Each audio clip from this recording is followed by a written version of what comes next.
I'm Joe Brady. Welcome to Quick Tips from PhotoLearning.com.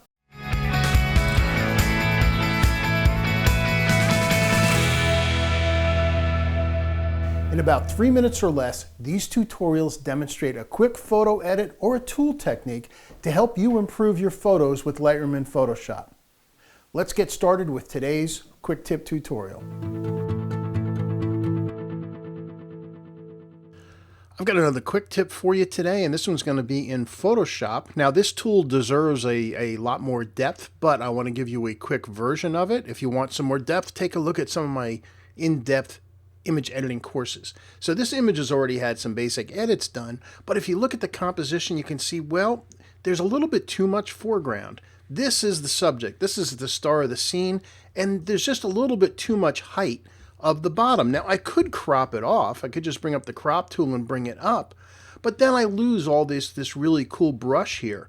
Can I have it both ways? And the answer is yes. Let's send this into Photoshop. So we go to Photo, Edit in, Photoshop. So after your image is opened in Photoshop, I always find it's a good idea to make a copy of the background layer so you have one that's pristine if you need to get back to it. So just click on it and Command or Control J will make a copy. So here's the tool we're going to use. One of my favorites for composition. It's called the Content Aware Scale. And what I'm going to do is select basically the entire bottom of the image. Remember, we're on the copy right now. And then I'm going to bring up under Edit, Content Aware Scale right there. Now, I just want to have it come up from the bottom, and what I want to do is compress the foreground so that it's not as tall as our main feature. So to do that, I hold down the Shift key because I only wanted this to go in one direction. Hold down the Shift and pull up, and you can see the entire foreground starting to magically compress. But we still get to keep all the cool brush that's in the front there.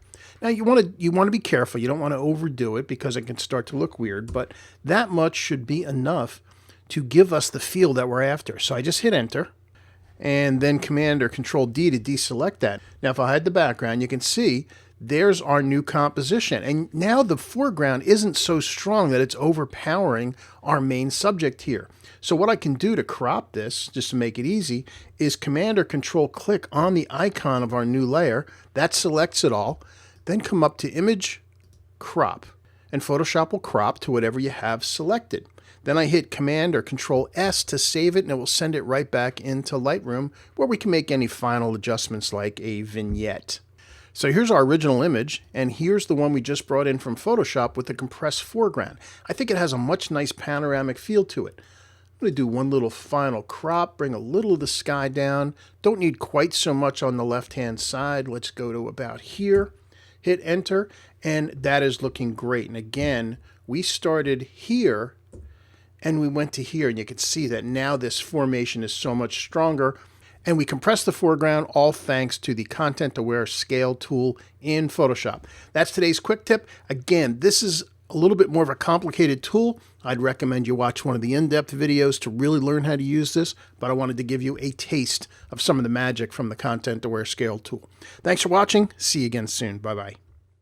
I hope you enjoyed that. Would you like to see more?